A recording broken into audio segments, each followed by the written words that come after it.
8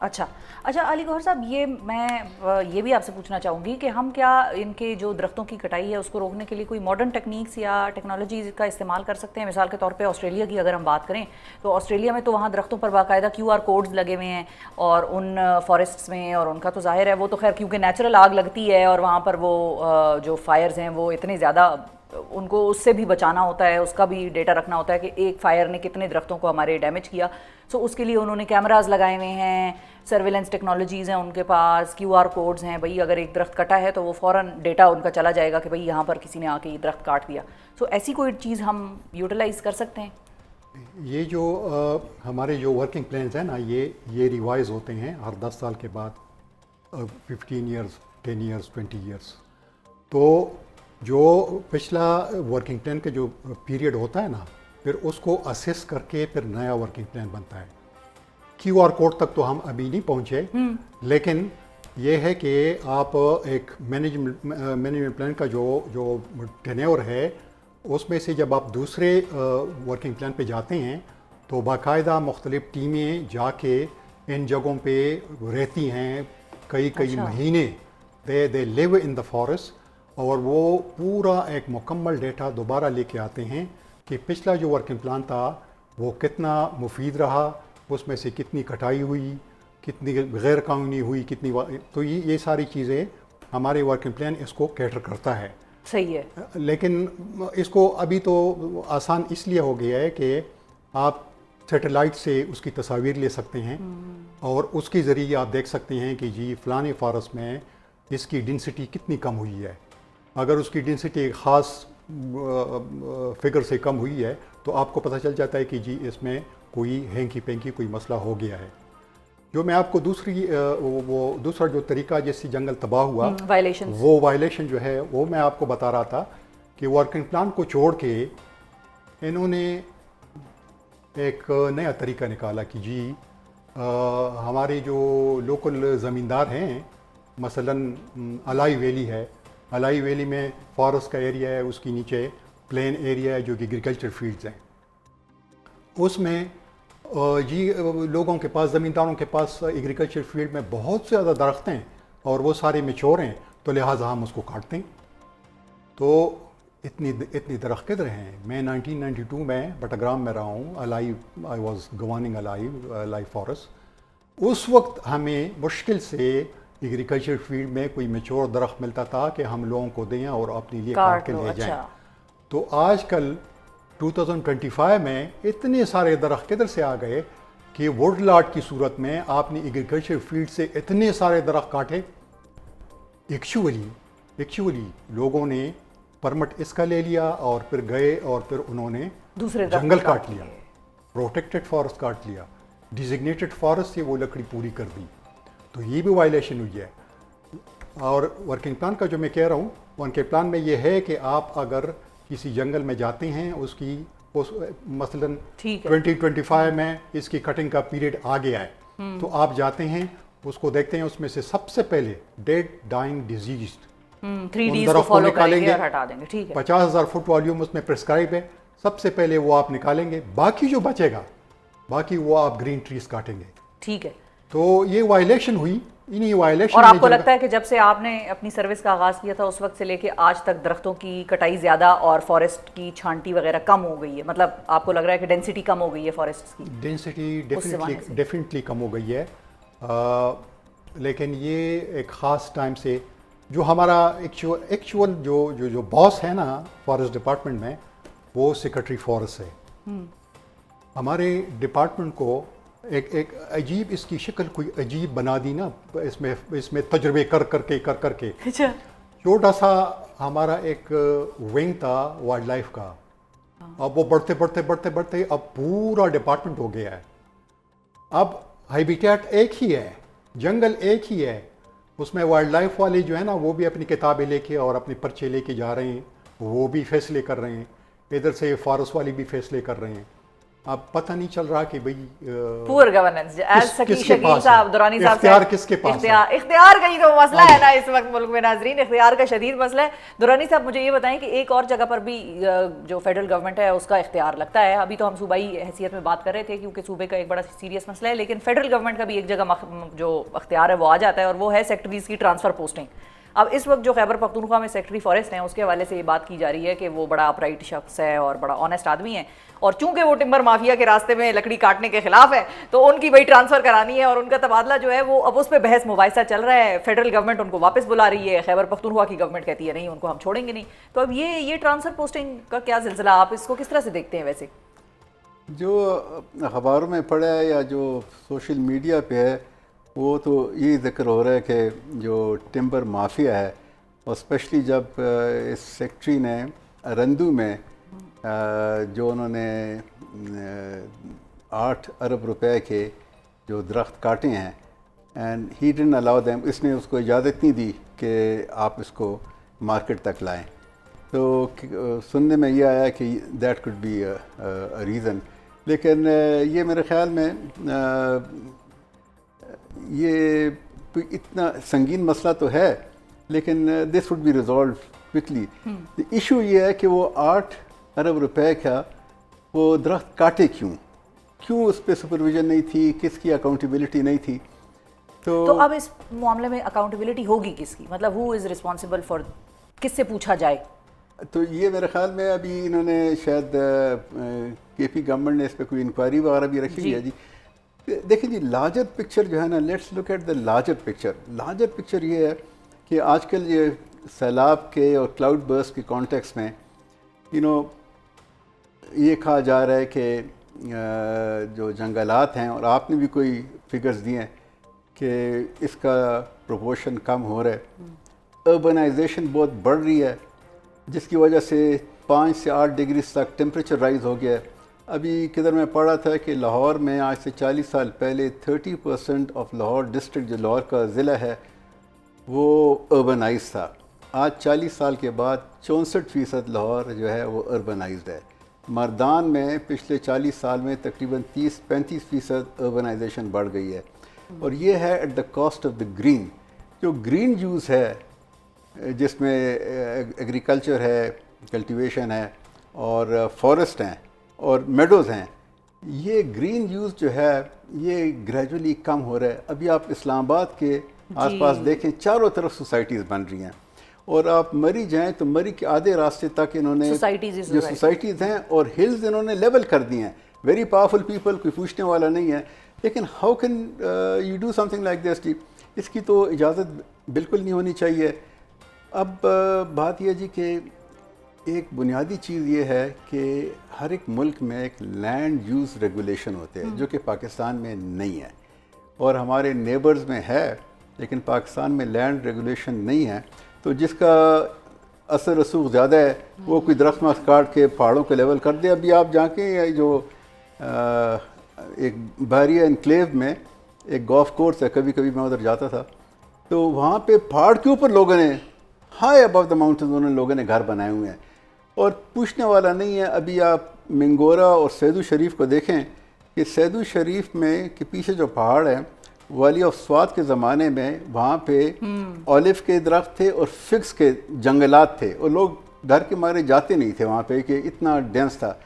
تو اس دن مجھے سوات جانے کا اتفاق ہوا، اور وہاں پہ لوگ اوپر جا رہے ہیں، پہاڑوں کے اوپر بنا رہے ہیں. میرے خیال میں اگلے 4 سال میں پیک تک پہنچ جائیں گے. یہی حال ایبٹ آباد کے ارد گرد جتنے وہ پہاڑ ہیں لوگ اس کے اوپر جا رہے ہیں، کیونکہ پوچھنے والا نہیں ہے، لینڈ ریگولیشن نہیں ہے. اور جو اتنا نقصان ہوا ہے بنیر میں اور پشاور میں اور سوات میں، یہ اس کی وجہ یہ ہے کہ جو نیچرل فلو تھا ریورز کا وہ آپ نے بند کر دیا ہے. اس اگین کوئی پوچھنے والا نہیں ہے اس میں. And rivers and nature are very unforgiving. وہ اپنا بدلہ لے گی.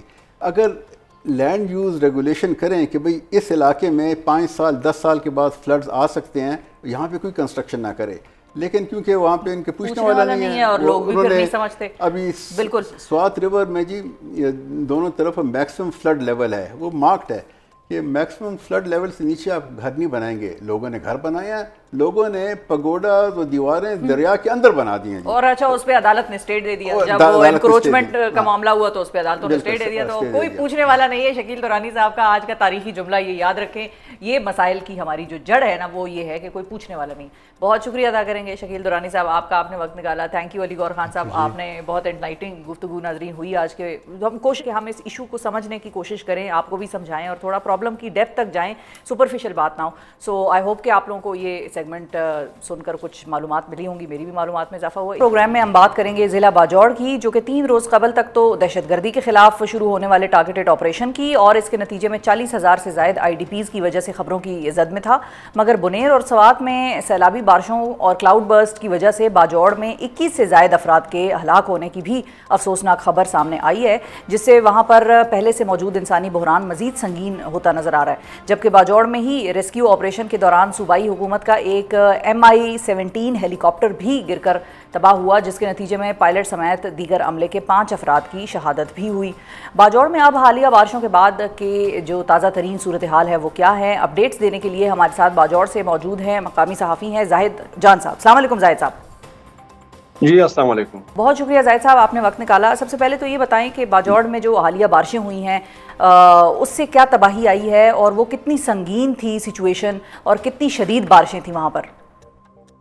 جی بالکل, بہت مشکل تھا حکومت کے لیے, ضلعی انتظامیہ کے لیے, کیونکہ ایک طرف تو 50,000 کے قریب IDPs ان کا سنبھالنا, دوسری جانب جو حالیہ بارش ہوئی تھی تو باجوڑ کی دور افتادہ علاقہ ہے تحصیل سلارزئی جو بالکل پاک افغان بارڈر پر واقع ہے, وہاں پر جو سیلاب نے تباہی مچا دی تھی, پوری ایک گاؤں جس میں تقریباً 21 افراد جو ہے وہ جان بحق ہوئے تھے. اب پہلے ریسکیو 112 کے اہلکاروں نے وہاں پر مقامی لوگوں اور جو متاثرہ خاندان ہیں ان کے ساتھ ایک پریس ریلیز انہوں نے جاری کی تھی کہ ہم نے ان 21 افراد میں 20 افراد کو نکالا ہے, جبکہ ایک جو نوجوان ہے وہ ابھی تک لاپتہ ہے. تو ٹوٹل وہاں پر 21 افراد ان کی اموات ہوئی تھی, اس طرح 3 افراد اس میں زخمی ہوئی تھی. اچھا یہ بتائیے زاہد کہ یہ جو ریسکیو کا سارا آپ معاملہ بتا رہے ہیں, یہ کون سے افراد کی بات آپ کر رہے ہیں؟ کیا جو کیمپوں میں جو رہ رہے تھے IDPs ان کی بات کر رہے ہیں, یا جو گھروں میں مقیم تھے اپنے گھروں میں ان کی بات کر رہے ہیں؟ جی نہیں, یہ جو میں فلڈ کی بات کر رہا ہوں جو پاک افغان بارڈر پر واقع علاقہ ہے, جہاں پر 3 دن پہلے بارشوں نے تباہی مچا دی تھی, وہاں پر بھی آسمانی بجلی, ہم تو آسمانی بجلی کہتے ہیں, تو وہ وہاں پر بھی بہت زیادہ وہ سیلاب آیا تھا, جس کی وجہ سے 3 مکانات مکمل طور پر تباہ ہوئی تھی. اسی سیلاب کی وجہ سے 21 افراد جو ہے وہ جان بحق ہوئے تھے. ٹھیک ہے, اور سالارزئی میں آپریشن کے لیے کہ جو خطرات تھے وہ نہیں تھے, آپریشن تو نہیں ہو رہا تھا نا سالارزئی میں؟ جی نہیں, سالارزئی اقوام نے پہلے بھی وہ لشکر کشی کی تھی, اور اس دفعہ بھی جب آپریشن شروع ہو رہا تھا تو اس سے پہلے پورے اقوام میں جگہ جگہ پر وہاں پر مقامی لوگوں نے, مشران نے جرگی کیے تھے کہ ہم یہاں پر کسی قسم کی بدامنی برداشت نہیں کریں گے, اور ہم افواج پاکستان اور پاکستان کے ساتھ ہوں گے. ٹھیک ہے. اچھا اب یہ بتائیے کہ ایک طرف تو یہ ساری سیلاب کی صورتحال ہے, اب دوسری طرف جو باجوڑ میں IDPs کا معاملہ ہے وہ اس وقت کیسے ہیں, ان کی کیا مسائل میں کوئی کمی واقع ہوئی ہے, رجسٹریشن کا عمل اور جو ان کو کمپنسیشن دینے کا عمل تھا اس کا آغاز ہو سکا؟ آج سے شروع ہوا تھا, لیکن باجوڑ میں بدقسمتی سے ایک ہی نادرا سینٹر تھا جہاں پر ان لوگوں کے رجسٹریشن جاری تھی. ابھی جب میں آپ سے بات کر رہا تھا تو ایک ویڈیو وہ وائرل ہوئی ہے, وہاں سے آئی ہے مجھے بھی واٹس ایپ گروپ میں. تو صورتحال تو یہ ہے کہ 50,000 IDPs کے لیے ایک ہی نادرا سینٹر ہے. اس حوالے سے ڈپٹی کمشنر نے بھی ایک بیان جاری کیا کہ ہم نے مزید سینٹرز کے لیے ڈیمانڈ کیا ہے, لیکن ابھی تک منظوری نہیں آئی. تو باجوڑ میں اس وقت جو تعلیمی ادارے ہیں یا دیگر پرائیویٹ سکول ان کے لیے مختص کی گئی ہے IDPs کے لیے, اس میں تقریباً 23,400 کے قریب اس طرح باجوڑ سپورٹس کمپلیکس کو ملا کر 23,400 کے قریب IDPs مقیم ہے. اس طرح لوگوں کے گھروں میں اور دیگر جگہوں پر جو ہے وہ 20 سے 25,000 جو ہے وہ متاثرین ابھی مقیم ہے. اچھا ٹھیک ہے. اب یہ IDPs اس حوالے سے کیا بات کر رہے ہیں کہ IDPs کے بھی جو سپورٹس کمپلیکس میں جو کیمپ قائم تھا وہاں پر بھی بہت پانی آیا ہوا تھا, اسی طرح باقی بھی IDPs جہاں پر ٹھہرے ہوئے ہیں ان جگہوں پر بھی پانی اسی طرح آیا ہے سیلاب کا؟ جی بالکل، باقی جگہوں میں بھی یہی مشکلات ہیں، یہی مسائل ہیں. زیادہ تر سکولز یا کالجز باجوڑ جیسے علاقے میں پہلے سے 24 گھنٹے میں 1 یا 2 گھنٹے بجلی وہ ہمیں دی جاتی ہے.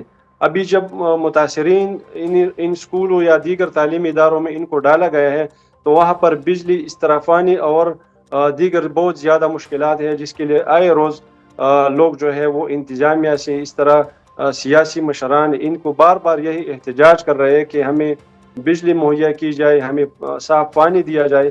ابھی تک ایسا کوئی بندوبست وہاں پر نہیں کیا گیا ہے. ٹھیک ہے. اچھا، اب آئی ڈی پیز کی ٹوٹل تعداد کے بارے میں آپ کیا بتا سکتے ہیں ہمیں؟ ٹوٹل ان کی 23,400 کی تعداد جو ہے وہ پرائیویٹ تعلیمی اداروں اور اس طرح سرکاری تعلیمی اداروں میں ہے.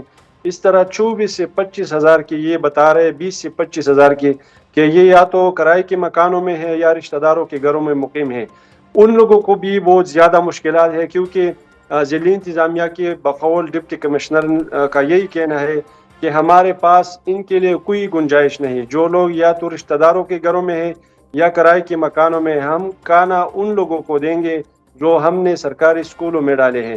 بالکل ٹھیک ہے، بہت شکریہ ادا کریں گے. زاہد جان ہمارے ساتھ موجود ہیں، ناظرین سے صحافی ہیں اور ہمیں اپڈیٹ کر رہے تھے باجوڑ کے حوالے سے. آج کے پروگرام میں ہم نے 4-5 ایسے اضلاع جن کے حوالے سے سیلابی ریلوں کا خدشہ یا سیلابی ریلیں وہاں پر آئے اور تباہی کر کے گئے، ان کے حوالے سے بات کی. بنیر ہو گیا، سوابی، سوات، باجوڑ، یہ سارے وہ علاقے ہیں جو کہ بڑی ہی شدید طریقے سے بارشوں سے متاثر ہوئے ہیں. سو ہم نے مختلف آج کے پروگرام میں مختلف پہلوؤں پر بات کی. کہیں ہم نے آئی ڈی پیز کا ذکر کیا، کہیں ہم نے ڈیفارسٹیشن کی بات کی کہ کس طرح سے ٹمبر مافیا یا ڈیفارسٹیشن جو ہے وہ کلائمیٹ چینج میں مزید اپنا کردار اس کو کیٹلسٹ کے طور پر اور انہینس کر دیتا ہے. کلائمیٹ چینج کا یا کلائمیٹ کرائسس کا کردار جو ہے ہماری زندگیوں میں. سو امید کرتے ہیں اور دعا گو ہیں کہ اس مسئلے کا جلد از جلد کسی سیریس نوعیت کا سیریس طریقے سے حل نکالا جا سکے کہ کلائمیٹ چینج کا اب کرنا کیا ہے ہم نے اور ہم نے اس سے لڑنا کیسے. آج کے پروگرام سے مجھے دیجیے اجازت. اپنا بہت خیال رکھیے، ہمیں اور پاکستان کو دعاؤں میں یاد رکھیے. اللہ حافظ.